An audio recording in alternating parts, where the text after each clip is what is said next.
Hello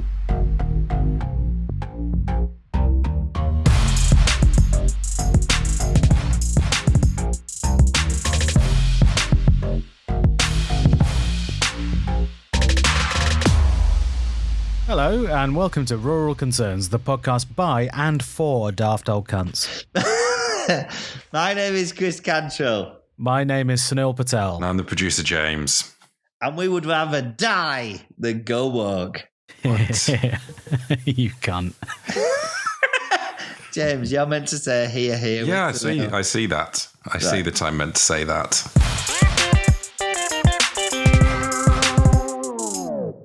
Sunil. Chris. James. Chris. Yes. Like this is like the great improv kings, isn't it? Like you get to watch it.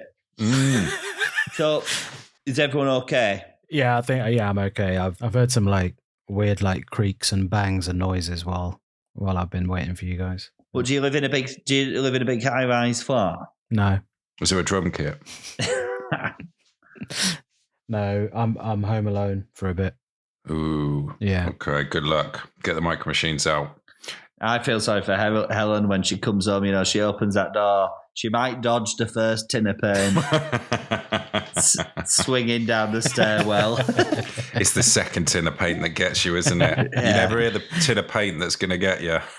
No, what I've done is I bought 6 flapjacks, large ones, different flavors, from a place called the Flapjackery, which does sort of incredibly large flapjacks. But they do the deal you've described, like an upsell on flapjacks, isn't it? Like Yeah. I do. Oh yeah. So you know about this place? I believe I've seen it or something very similar when I was visiting my brother in Devon. You know, so it might not have been the same chain exactly, but it was still a flapjack based outlet. That's right.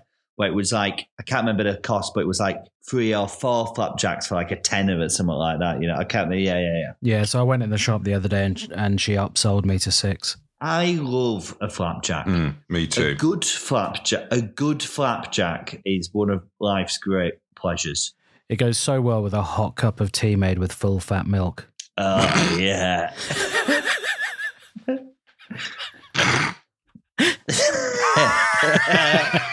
Are you stealth auditioning for adverts on this podcast, Sunil? No, I didn't know. I just wanted to get us back on track with the general theme of this podcast, which is full fat milk. Yeah, I'll pop that. I'll pop the sting in. No, well, this wasn't part of my update about the city because it wasn't actually bought in this city. I'm looking at the website. I like it. Customers love us. 2 headlines. These are the sort of headlines we should aspire to on our reviews. What are they saying? Efficient. Gluten-free at last. But yeah, right. You know, on the Flapjackery's website, it's like finally vegan. Is this like that market? There's a lot of marketing stuff like now. You know, where you see a lot of brands and stuff when they're basically making a selling point of being vegan, even on their items that would never have been vegan anyway. Do you know what I mean? Like, I don't know. Like, finally, our high-end gaming PCs are vegan. And you're like, what beef was being used in the production of NVIDIA graphics cards anyway? It's just like they're looking at how can we chime into popular marketing buzzwords. Finally, Rural Concerns is vegan and gluten-free. Even abstractly, we can't align ourselves with the vegan movement. We eat so much meat in and around this podcast. It's gross. Are you reading a book now, Sunil? He's not even trying to surreptitiously look on tabs. I'm trying to find a law of power. You bought these books. You sent me a picture of them. You bought like a trio of books about the nature of power, and they're the shiniest books I've ever seen in my life. Like they're like lacquered almost. What happened? Why did you suddenly buy all these? Are you making some changes? Because I sent you a screenshot of one I read on Twitter, and I thought it was really funny because they're really funny. Like they're like based on historical incidents and stuff, but it's like really like Machiavellian techniques to get through life. And I thought they'd be fun to read out. They were good. Like Sunil sent me a little extract that was like basically never be predictable, so that your enemies, you know, like blindside them with being extraordinary, but you can't do that without being ordinary. And I was like, what? Come on. I don't know exactly, but it was a good quote. And it was like, but when I've had business meetings and stuff, I remember in the early days when me and Amy Gledhill went in for a meeting with like some sort of TV production person thing in a quiet gap where someone was getting us a water. Amy said to me, remember not to talk over women and do remember to ask people questions about themselves. Do you know what I mean? And you're like, if that's the level of that, you know, like basically remember to be a human being. Maybe I'm not up there for operating at the highest powers of Machiavelli. Well, law number 15, crush your enemy totally. Wasn't last episode's law to like be nice to him and like compliment them and stuff? Yeah.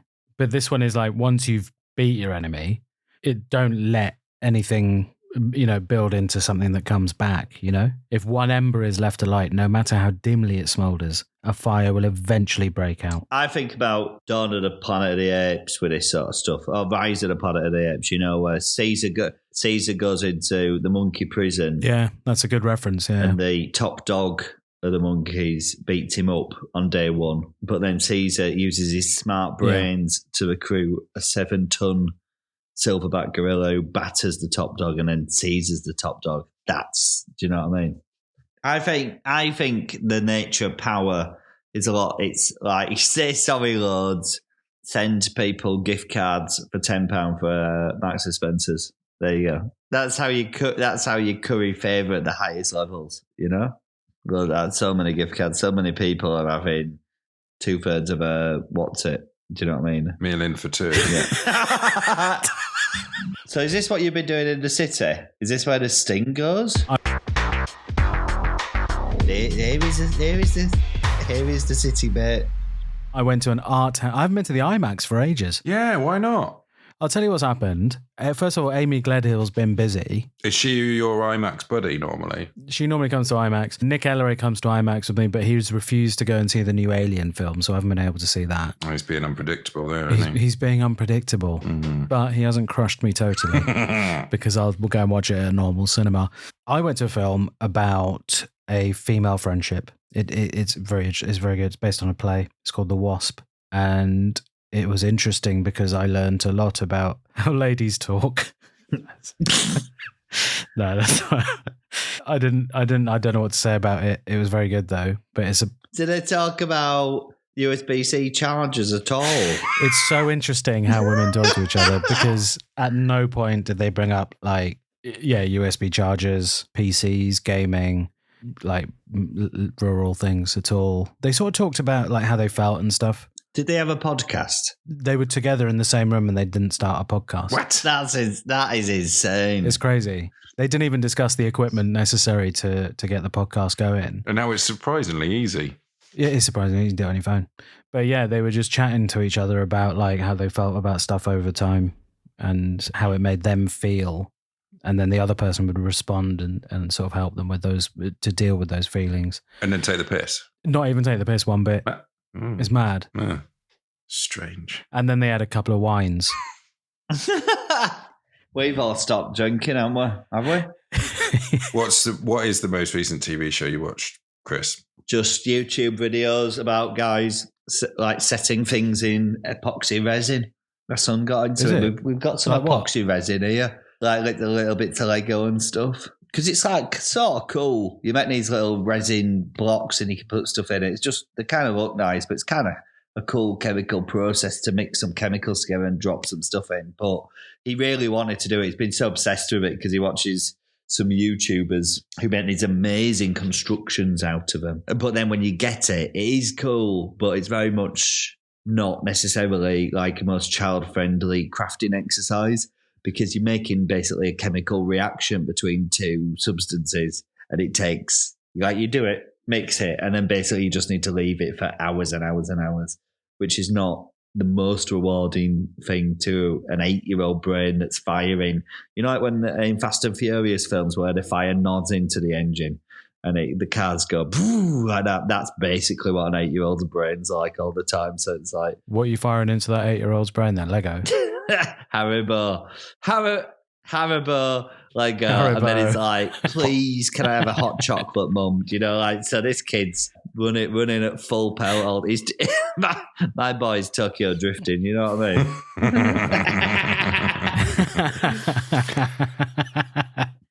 Yeah, I had to go at a bit of Lego the other day. Oh, yeah. Yeah, I didn't finish it. It's on my coffee table. I did like a large amount of it. I did just like with my mouth hanging open. Where did it come from? Did you buy yourself a set?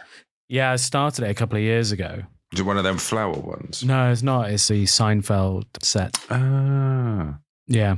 Still not finished. It looks pretty good, though. I'm pretty impressed at the level of detail they've got into it. And it is very fun. I'm just not entirely sure. Maybe I'm not finishing it because I'm just not sure what to do with it once it's finished, apart from just like smash it up with a hammer. Not much you can do with Lego, is there? No, that's the thing. And it's if you keep it, it gets really dusty. You can't dust Lego, basically, because there's too many knobbles. Oh, yeah. Fiddly. You need to put it in a glass case. And then once you've broken it a bit, if you've got more than one Lego set, you will not be able to rebuild because it's not in a packet. So you've got to dig around in the big Lego box. Yeah. As a parent, that is a thing that you have to just get over. That once the Lego thing's broken, it's not coming back. Yeah, and I think at one point I wanted, in the basement, like one of these massive plastic plexi storage solutions with all of the boxes brought down. But life, I just had to, that and my Warhammer, my ideals of playing Warhammer and stuff. It's like, it is sad. I do really want to do it, but I've come to terms with the fact that it will never happen in my life. So hopefully in the next life, I can play Warhammer 40k.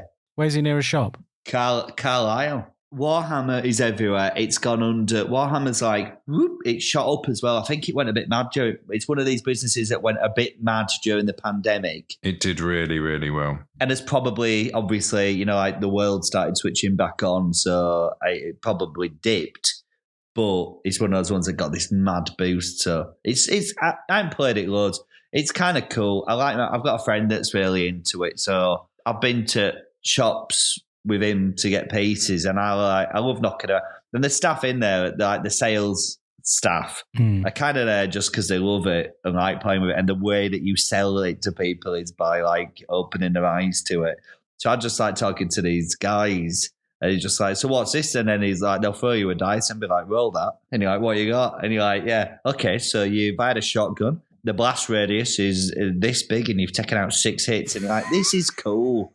I just can't. I've got a thing with board games where I really want to be a board game guy. We've got board games. I got fucking Catan. I'm sitting on Catan. I haven't played it. I cannot read the rules. I can't read the rules. I can't understand the rules. No, it's all right. It gets me upset, because that's all I want to do is to be like, we'll host a board game now.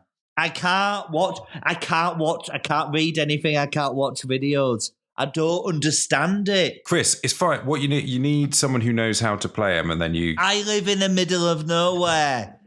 That's what this podcast is. And you two, we're 27 episodes in, you two have not brought up the followers of Catan once. And I'm regretting doing it. I should have thought this through. This should be. I've never played it either, if that makes you feel better. It's about producing grain, I think. Yeah, it's good. It is good. I played it in the pub with some friends. It sounds great. Yeah, I think they were trying to make me come to church, though, so... Do you have church mates now? There's a point, there's a guy that I know from London who was basically, he was a journalist. He wasn't really my friend. He was a boyfriend of a friend, but he was like a well-to-do posh journalist, but he was also a massive drug dealer. Do you know, but in a way where it's charming, because posh people do it. They've now gone mad church. Do you know what I mean? And you just think, yes. I do think less about it.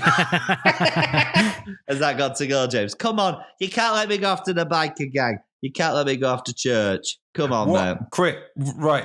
I won't yield for church. I don't disrespect church, but I won't yield to the church when I worked on the magazine. I think we've got 2 churches in our village. One of them's in danger of shutting down. Why do you need 2? You got 8 people there. They're very passive aggressive in how they basically use it or lose it. And that's how they approach it. Sorry, quick question: does that involve 2 vicars? I think they're rotating. As in, small community, so you don't have a dedicated... No, the area has a vicar, and you kind of get a go on your vicar once a month. So we've got a reverend, we've got this guy, I can't remember his name, but he does, this village, the next village, and one or, like rotates it week in and week out. So what, 75% of the time you haven't got a vicar? Well, more or less, but there's two different, and I don't know exactly what the split of the denominations is, but there's this church up the way, and I've thought, because I did the Village magazine, put stuff in and they're trying to save it. And basically it's like, it becomes, I'm not religious, I'm not. But in later life, I think I was very cynical about religion and very cynical when I was younger. I was very much like, like very... Yeah, Dawkins. You were pro Dawkins. I was Dawkins. I read, like probably we all did, 1 fucking quarter of the God Delusion, ingested that and regurgitated it and went mad on it. And you're like, and now you got older. Oh, you're the cleverest boy around, didn't you? Oh, the cleverest boy around. I read 1 quarter. Looking back, he's an idiot.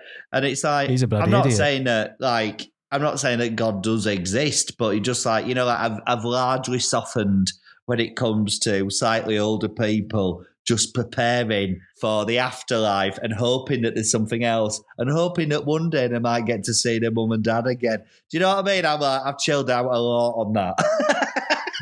Get Dawkins down a hospice, see what he says down there. But there's been how they frame that it's shutting to me. Do you know what, as an orator, as a professional speaker, and how you want to convince people through words and telling stories, that sometimes I think some of the stuff they put out is going about it all the wrong way, because it is very passive-aggressive. You haven't used this, so we're going to take it away. If you don't care about it, then continue to not come. And someone put in the... We'll be there when you die. Yeah. Someone put in a big article of like explaining how it works and just like, we're doing all this work for like a tiny congregation, a handful of people. Is it worth? Can a church run for that many people? And then honestly, I said to my wife after I read it, I went, they've just made a very compelling argument as to why it should be shut down. Because the answer is no. Then you just get back to the threatening. The threatening, like, what are you going to do in the afterlife? You're going to you have a look at this. You want to get eaten by a massive insect and then shut out into a drum? No. What? Like Bosch style. Oh, Bosch style. Yeah. Put that up. Send that out. Send that to schools. We are there when you're born. We'll be there when you die. Give us your money. But $2.50 a go. Yeah, but the C of E, Church of England, can't talk about hell that much, can they? Why not? They just don't really. It's more Catholic. I'll tell you why, James. They've gone bloody woke. Oh, exactly. Go woke, go broke. Go woke. That's the church. Go woke, go woke. Can you believe in church if you do Warhammer a lot, or does it get in the way? I think that they would probably see that as a gateway for the devil. Is it? Warhammer 40,000 is probably all right. What's wrong with that? What's wrong with the other Warhammer? Warhammer Standard, that's more like... a high fantasy, isn't it? Orcs and gobshites. Dorks and gobshites. No, but it's the same. It's the same world. This is what's cool. It's the same world.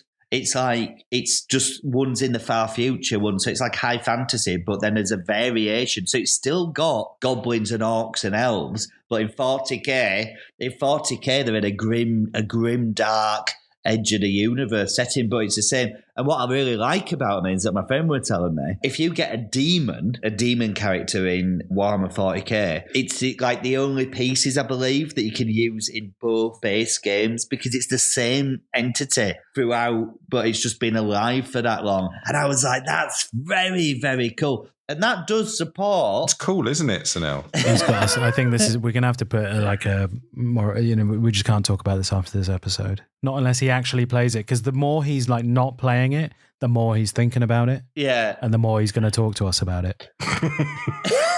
But that's like, that does support the church's general viewpoint, doesn't it? That's more so. As in like demons and stuff like that. And I think there is a higher being in Warhammer. Right. Oh, there is a god in Warhammer. I don't know. I'd like to know. I'd like to know. I do want the church to stay open. I think they should do it.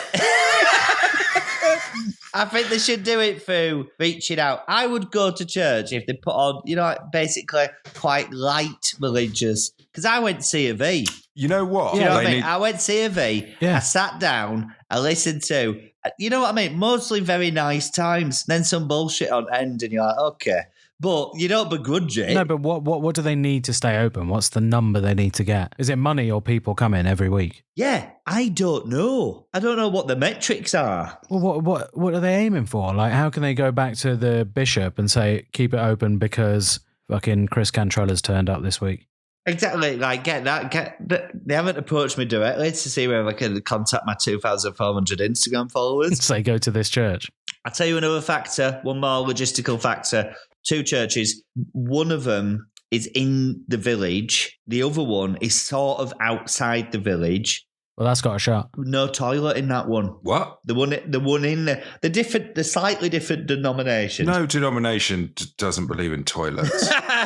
It's in the village. It has a toilet. So basically, the majority of the people that go there are the Twilight community, the pensioners who I love. Like they go, so they favour that one because of the toilet. Because logistics as well. It's getting up the hill. It's hard. It's not it's like a 15-minute walk on foot for an older person, I would say. So it's like they're struggling. I've got over time have developed a respect for. Do you know what I mean?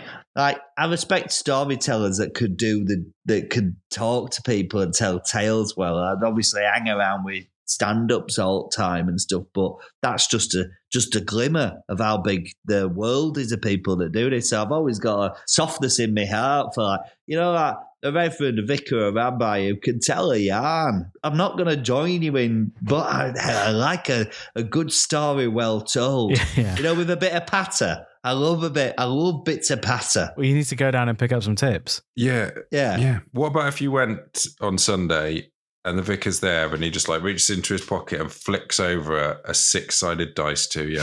It's like, roll that. You roll it. He goes, yeah, you've just got 5 loaves and 2 fishes. You've just fed 3,000 people. If she, sexist, was gonna, there you go, was gonna bring me in, that's the way to do it. Basically, I just go. I remember I got into Warhammer, but I was so. Do you know I remember 2015. I did my first Edinburgh Fringe show. It was sort of logistically a disaster. 60-seater room, playing to 6 people every day. My wife were flying. She was shit. I just wanted to. It's hard to sack her. But I remember just like one day It was a tough sell for her, though. Your name wasn't even on the show. I'd lost my joy. I was getting increasingly more depressed with it. I'd lost confidence in myself. And I was just on the Royal Mile, which is obviously a mad thing to do in retrospect. But I just sort of wandered into the Warhammer that was on the Royal Mile like it was a church. and then one of the please don't finish this off. One of the lads in there was like, do you want to just sort of play this little game? And I was like, yeah. And I think that... Would you like Sanctuary? That was the happiest I felt during the Edinburgh Fringe. You've never told me that. You've never... It's not even a thing. It's because it's not a thing. You cannot be serious that happened. That you had a little game of Warhammer when you should have been flying for your show. It's not even like I was taking someone else's 15 quid and just sacking it off. It was the person I was betraying was me. No, your wife, who was also flying elsewhere. Oh yeah, and I just caught her sat on a bollard. Do you know what I mean? Anyway, she just sat on a bollard, and I'm like, I love you, but we'll never do this again. We'll pay for this, and Incredible. What have we got to talk about? We've got loads. We've got important stuff to talk about. So, Chris, you have got a hobby that isn't Warhammer. That's what we're trying to get you to talk about. Did we mention the leeks? We mentioned the leeks on a previous episode that you went to the pub and saw some big leeks. One genuinely looked like a caricature of a leek. Yeah. Right, this is what's kicked it all off. So, September 2024, a couple of weeks ago, and timestamping it for people that are discovering these podcasts. Someone on the Discord has said that they've started listening to this podcast, and they've started listening now, and they've listened, binged 25 episodes. I can't imagine listening to more than one of these. Do you know what I mean? At a time. Sunil doesn't even listen to one. Sunil doesn't even listen. Whilst recording. I don't put podcasts on in the background, but a lot of people do, don't they? It's like Radio 4, Dogs, etc. Anyway, Leek Club. Here is the countryside bit. Leek Club. So went in, and the thinking was, I just went in because it's like the finale. And every time I've been here for 4 years, every time Leek Club's popped up, I've always been away. As in the Leek show, it's like a weekend. I've always been away, and it's always been the thing where it's like, I really want to go, or I didn't know it was on, or something like that. So this year, I was like, I'm here. I've got this to do. Brilliant. What can I do? So I went down to the Leek Club. I told you about it. You were about to go to your first Leek Club meeting, which was the AGM after the show. Oh, because basically, I said to you last time. I went to the show quietly, very respectfully, put away 6 pints of Guinness, and then the guy that owns it was like, are you coming? And I was like, yeah, like that. So I did it. But basically, I woke up with a bit of a hangover. And I think my friend Dave as well, who I protracted into it, who I proacted into it, I think he thought that, like we'd wake up and not do the Leek Club. But I woke up and thought, honestly, I've never grown anything in my life. Not one single thing. I have no aptitude for it. I've never done it before. You've got a child. I've got a child. But I woke up and I thought, if I join Leek Club with a view to putting 2 leeks in the Village Leek Show in September 2025, we've absolutely sorted out for regular countryside-based content. I did it for this podcast. So I was like, I went down to the AGM and met basically a lot of people who were the leek growers. Last time, like I said, I think I said this last time, but they had years off after COVID. This is the county's first, I found out, the county's first leek show. Started in 1958. It shut down for COVID, came back with 10 people. This year they had 16 and they're growing it again. And I was like, we've got to do it, even if it goes wrong, even if it's a mess. And I met a lot of people there as well. Like I said, people who haven't really given me time of day before, or we haven't really had a conversation, but they're talking at me at length about leeks. I've yet to find out specifically what the rules are. Martin, who's like the chairman, is on holiday in Italy. I'll be getting a PDF soon. But on the AGM night, me and Dave went down and we spoke to all these people. Like I said, the people who came top were these farmers. I think, come on, there's something going on a bit there, because I think they've got land and access to equipment and stuff. But really nice. And I got advice from the person who is at the top, Farmer Neil, who came first, and at the bottom, a guy called Richard, who came bottom, he placed 16th. Some people didn't place, so it is an achievement. And basically, here's what I know so far. It's going to cost me £65 to enter. There's a charitable element to this. There's also prizes and prize money. So it's going to cost me £65 to enter. If I place, I should get that back in the region of 70 quid plus. So it should pay for itself. There's prize money. Yeah. And this is where it got really interesting. Yeah. There's prize money. And I don't know, I'll confirm what the winner gets. But I think it's a couple of £100 or something like that. It's like summer. No, but I didn't know this. But leek cultivation, growing and shows is an absolutely massive thing in Northumbria, where I technically live now. I've crossed the boundary. So apparently what you do is you get your leeks. You'll buy the leeks from professional leek growers. I didn't know this. I thought you'd go grow them from a seed or something. I didn't know it. But apparently they buy the little, like fledgling ones coming up. Yeah, they'll buy them. And the farmer Neil bought them from the guy who is like Northumbria's. You bought the seedlings or whatever they are, or the fledgling leeks off him, has to go over to Newcastle to get them. They are guarded by Alsatians. How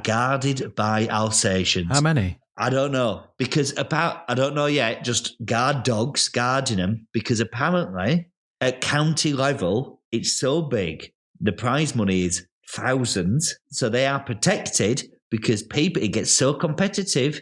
People would go around and slash the leeks. Oh, wow. We are entering a totally new world. I don't know what's going on. I've got a little Richard who came last, bought me, he posted a book through my door about the history of books, and he says, good luck with it, Chris. Here's the booklet that someone gave me to help. Please note, that most of the chemicals in this 1991 pamphlet have now been banned. Right, okay. So that's it. So my next step is, I think I'm cultivating a plan.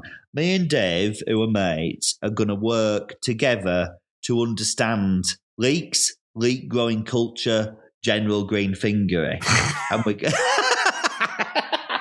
so we're going to talk until a point in the year. I said we'll be good friends and we'll help each other out until a later point in the year where we become mortal enemies. So we're getting to that point of the year. So where are you going to get your fledglings from? I think I'm going to try and hunt out. Right, so this is my plan as it stands. I'm waiting on the exact PDF of the rules. There's lots of rules. Like, in passing, people telling me in a pub, like, you can put a cover over the roof, but the sides have to be exposed, so it's not basically in a greenhouse.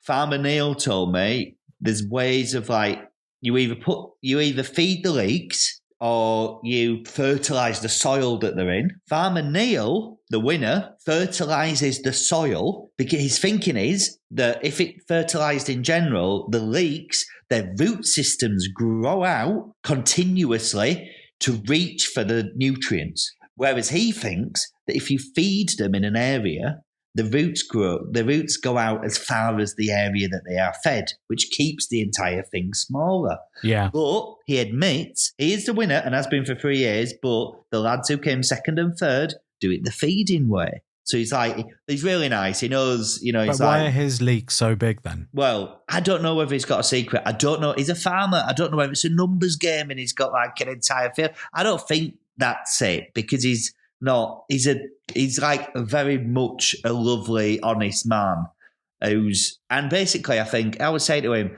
if he does the leek show in my village, but apparently if he took him to the bigger towns, he'd be like up there in the top 10. He'd be winning or second. Apparently he had a slightly smaller year this year, and I showed you a picture of him. They're monsters, but they're smaller.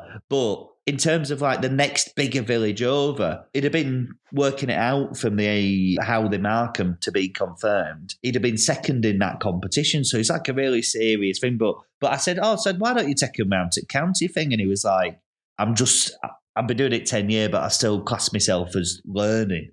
And it's only the last 3 years I've been winning. Do you know what I mean? I like this guy. This is lifetime's work, this, Chris. A lifetime's work. But I'll tell you what it's going to be. Regular podcast content for us.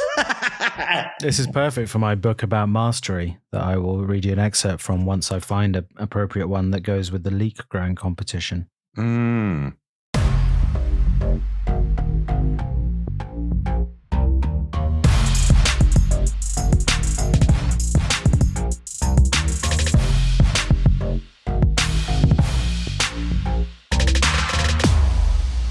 Thank you for listening to Rural Concerns. If you do indeed have a rural concern, maybe you're looking for recommendations for a nice countryside gastropub or the best place to dump a load of old tellies, then you can email us at christopher@alovelytime.co.uk. You can also support the podcast on Patreon, and for less than $5, you'll get regular bonus episodes and access to The Creamery, our Discord chat server. All right, what's going on in there? Well, there's been one bit where one member of the group said, I've been listening from the beginning. Can we just all agree that Chris should never do a poem again? So now I'm coming to write it. That pretty much all I'd say is I'm working almost 25 hours a day on writing poems. It's complicated. Breaking, someone's put in there that I hope that this doesn't delay any episodes, but I'm pretty sure Balatro is released on mobile tomorrow. What? You can also leave us a review on Spotify or Apple Podcasts. Here is one from Apple. Subject line, great show, 5 stars, which is, to be fair, the minimum amount of stars that we expect. We discovered Chris at this Fringe this year. What a treat. And now loving the podcast. That's good. I like that one. My favourite ones are the ones where they reference me personally and neither you two at all. I think that is respectful. And it does, as James said, it does have to be actually full 5 stars. If it's not 5 stars, it'll send a sort of glitch through the wiring in your house, which will turn your whole house into a microwave and it'll melt your family. That's right. That's what it'll do. It'll melt your whole family and you'll all just be a big, smelly, wet pile of melted organs and balls, arseholes, that kind of stuff. Someone's thinking about it. Our music is by Sam O'Leary and the art is by Poppy Hillstead. Rural Concerns is produced by Egg Mountain for A Lovely Time Productions. And here's an extract of a book I'm reading. It's called The Concise Mastery by Robert Greene. It's an international bestseller. This is one of the rules of mastery. Move towards resistance and pain. All right, something for you to think about when it comes to the leeks. Move towards resistance and pain. Yeah? So you want to move to a point where you keep failing because you know you're at the edge of your capabilities there. And then overcome them, obviously. Don't just put yourself through it over and over again. Basically, make your leaks bigger over time because then you'll be learning. That's one of the rules. My friend said something like this to me once. She said, everything you do should always feel like you're in deep end at swimming pool and your toes are just tickling deep end on floors. Like you should never be standing and never be comfortable. That's right. Did Bowie say that? Bowie? Yeah, my friend. Oh, sorry. David Bowie. Oh, and this is it. We're going now. We are going. We're getting out of your ears. Live show announcement is in the works. That's all I'm going to say.